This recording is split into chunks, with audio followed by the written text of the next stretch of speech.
1 minute भी उनको नींद नहीं आई और उन्होंने हालांकि रो रो कर अपनी आंखों को अत्यंत द्रवीभूत कर लिया और आज अत्यंत नम्रता के भाव से यहाँ पर आए हैं।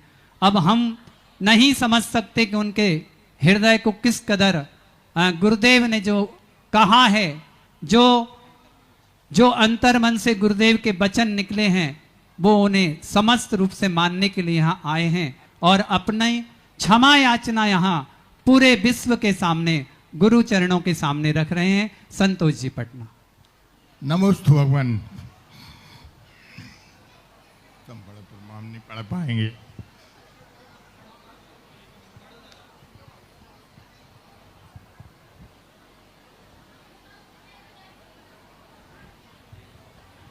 अभी भी देखिए माता बहन, देखो आप एकदम कीप साइलेंट, सिर्फ देखिए, मुंह से नहीं बोलिएगा। संत शिरोमणि आचार्य विद्यासागर आचार्य समय सागर जी महाराज की जय। आचार्य विशुद्ध सागर जी महाराज की जय। मुनि पुंगव श्री सुधा सागर जी महाराज की जय।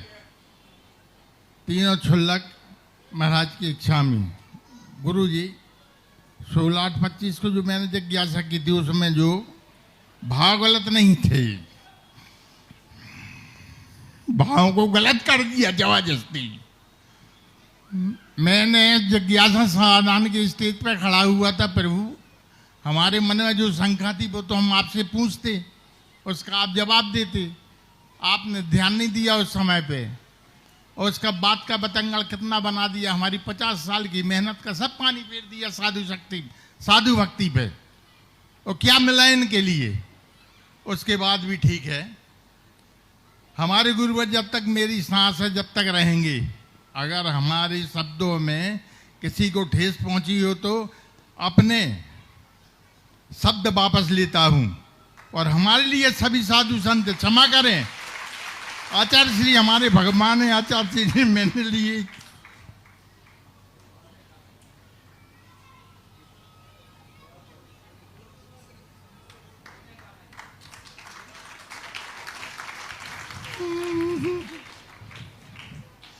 आचार्य श्री 5 बार है, 5 बार इतनी, अब क्या कहें महाराज जी, इतने अच्छे भाव से इतना वात्सल्य भाव हमारे लिए हमारे सागर में किसी को नहीं मिला जितना हमको मिला है। हमारी थोड़ी भाषा शैली खड़ी है, अतः सभी देशवासियों से, महिला पुरुष भाई बहनों से, बच्चों से क्षमा चाहता हूं। मेरा स्वयं का पर्चा लिखा हुआ था, मुझे किसी ने भेजा नहीं था लिखकर। हम ऐसे शब्दों का संकलन नहीं कर सकती, इसलिए लिख के लाना पड़ता है। मन वचन काल से पूर्वक क्षमा चाहता हूं। आगे आज महाराज श्री आप खुद कहें। बहुत अच्छा। देखो, मैंने मात्र कल सबके सामने इनसे एक अपेक्षा की थी, यदि सच्ची मुनि भक्ति होगी तो मेरे इस संदेश से ही ये यहाँ आ जाएंगे। मैंने इनको बुलाया नहीं, मैं यही परीक्षा कर रहा था कि बुलाना पड़ेगा या बिना बुलाए आते हैं। बुलाना पड़ने का अर्थ है कि अरेस्ट करना, और बिना बुलाए आने का अर्थ है कि समर्पण करना। तो मैंने इनको कुछ भी नहीं, जो संदेश मैंने माइक से दिया था, अपनी भावना व्यक्त थी और विश्वास व्यक्त किया था, क्योंकि मुझे इनकी भक्ति पर विश्वास है। ये वो शख्स हैं जो समस्त मुनियों के परम भक्तों में आते। इतनी समर्पण है कि पिछी कमंडल को ये नमस्कार कर लेते। मुनियों के प्रति इनकी बहुत वयोवृद्ध हैं, बहुत पहले से हम इनको जानते हैं और मुनियों के प्रति भक्ति इनकी है। उस दिन यदि मैं गौर से सुन लेता तो मैं वहीं तुरंत के रफे दफे कर देता। तुरंत ही मैं इनको टोक करके उसी समय क्षमा मंगवा लेता, लेकिन मेरा उपयोग दूसरी तरफ था, मैं भी इसको गौर नहीं किया और इनकी टोन पर मैं और सभा में कुछ हो रहा था उस तरफ मेरा उपयोग चला गया। और उस समय मेरी जो सभा में जो हरकत हो रही थी उसकी हंसी को देख करके मेरे लिए तो वह कई बार प्रश्नों में हो जाता। आपने देखा, आप लोग बोलते हो, हम छुल्लक जी से पूछते हैं क्या बोला इन्होंने, क्योंकि हमारा उपयोग कई स्थानों पर बढ़ सकता है, बटा रहता है। जो समाधान दे देते हैं उस पर भी उपयोग रहता है, कभी कुछ और छूट गया हो तो आपने देखा कि हम जिज्ञासा के बाद भी उसको फिर पूरा करते हैं। तो इन्होंने एक, तो ये सबसे बड़ी खुशी है। देखो, किसी से भी अपराध हो जाए तो उस अपराधी पर एकदम हमला ना बोल करके एक बार उसे आत्मीय मौका दिया जाए,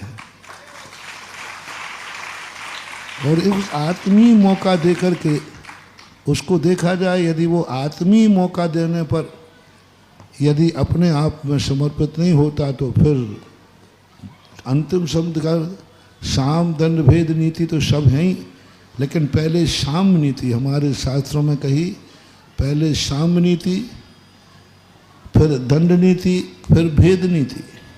तो पहली साम नीति का प्रयोग मैंने किया और मुझे खुशी है कि इन्होंने जिंदगी भर जो मुनि भक्ति की, आज उस मुनि भक्त का प्रमाण पत्र यहाँ दे दिया कि उन्होंने अपनी गलती को, एक वाक्य ऐसा निकल गया जो वाक्य मुझे भी अच्छा नहीं लगा कल महाराज के कहने पर जो मैंने सुना, और वो वाक्य वस्तुतः इनको भी अच्छा नहीं लगा।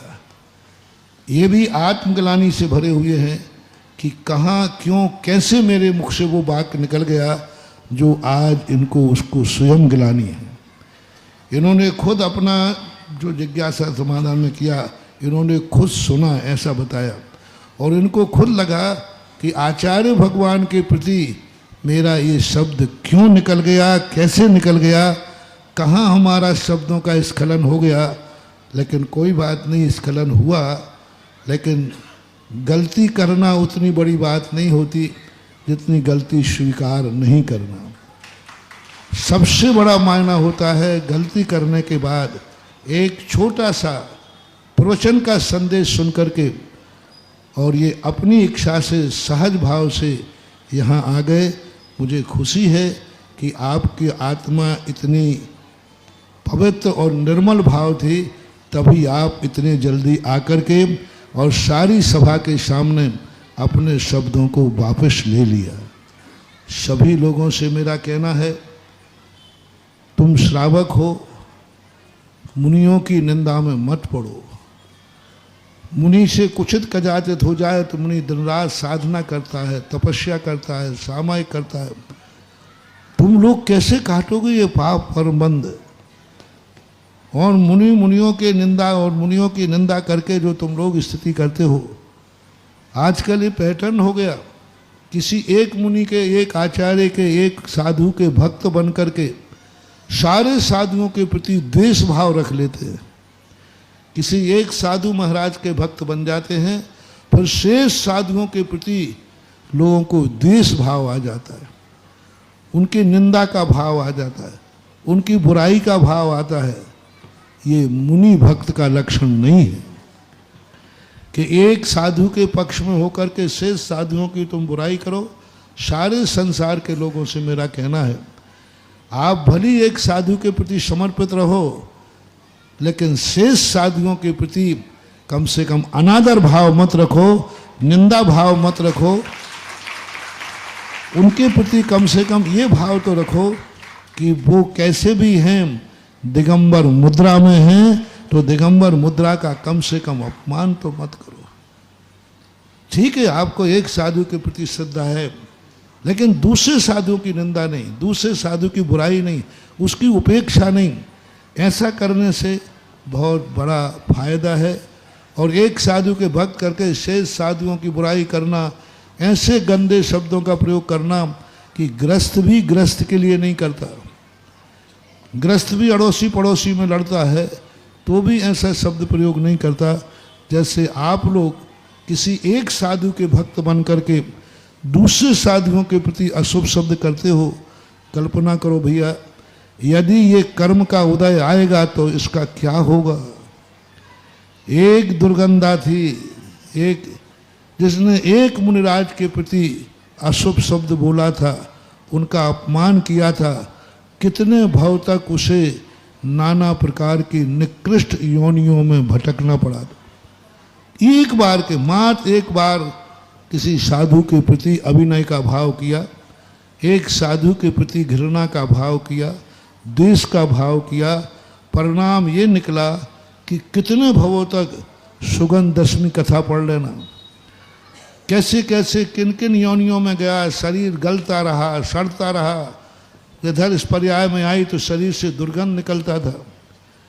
तो अभी तुम हंसी मजाक में रह करके ये कर्म बांध लेते हो, कल के दिन ये कर्म उदय में आएगा तो कैसे भोगोगे। ये दया मुझे आप लोगों के ऊपर आती है। इसलिए सभी लोगों से मेरा कहना है, साधु संतों के प्रति उंगली उठाने के पहले बहुत सोचो, बुराई करने के पहले सोचो। किसी भी साधु के भक्त रहो, लेकिन दूसरे साधुओं का, दूसरे संघ के साधुओं का या किसी अन्य साधु का, एक साधु उन साधु का मन से, वचन से, काया से कभी अभिनय नहीं करना, बुरे भाव नहीं करना, द्वेष भाव नहीं करना। ऐसे मेरा संतोष जी से कहना है, हमेशा सावधान रहो। तुम मुनि भक्त हो और बहुत मुनि भक्ति तुम्हारे अंदर कूट कूट के भरी है। तुमने तो सागर में ऐसे ऐसे मुनियों को शरण दी, स्वागत किया, जो कि उनको कहीं वो नहीं मिला। तो ये कमेटी हमेशा सागर में कैसा भी साधु आ जाए, लेकिन संतोष पटना कमंडल लेकर हमेशा खड़ा रहता था। और ये कैसे स्खलन हुआ, मैं भी सुन के ताज्जुब हो गया। कोई पूर्व भाव का, कोई कर्म का उदय था तुम्हारा, जो तुमसे ये भूल हुई, और आज आपने भूल स्वीकार करके और दूसरा शब्द बहुत अच्छा बोला कि मैं अपने शब्द वापस लेता हूँ। 100 बार ले लो, आचार्य भगवान है। आचार्य विद्यासागर महाराज के प्रति तो छोटा भी कोई मन वचन काय से अपराध, यदि अपराध नहीं भी हुआ हो तो भी 100 बार उनके सामने क्षमा मांगने में हमें और आपको कोई ऐतराज नहीं होगा। अपराध नहीं भी हुआ है, फिर भी पूज्य आचार्य महाराज के प्रति कोई अभिनय, कोई, क्योंकि वो तो अपने ऐसे भगवान थे, ऐसे उपकारी थे, जिनके उपकार को कभी अपन भूल नहीं सकते। उन्होंने जगत को क्या क्या नहीं दिया है। यदि पृथ्वी को कागज बना करके, मेरू को लेखनी बना करके, समुद्र को स्याही बनाया जाए तो परम पूज्य गुरुदेव आचार्य विद्यासागर महाराज के उपकारों को हम नहीं लिख पाएंगे। और खास तौर से बुंदेलखंड और खास तौर से सागर के लिए इतने उपकार हैं तो बहुत अच्छी बात। उनके लिए तो अपने लिए कोई बहुत अच्छे, अपने पवित्र निर्मल हृदय को, और अपन खूब आपकी खुशी है आचार्य कि आपने विद्यासागर जी महाराज की जय। और उन्होंने अपने शब्द वापस लेकर के बहुत बड़ा कार्य किया। सभी के लिए ये शिक्षाप्रद है। कुछित कदाचित कोई गलती हो जाए तो ऐसे ही अपने आप में क्षमा मांग लेना। जिस स्टेज पर अपराध थोड़ा बहुत चूक हुई थी, उसी स्टेज से आज परिमार्जन हो गया। सभी लोग इनको क्षमा करें और ये सबके लिए क्षमा करें। समय सागर जी महाराज की जय।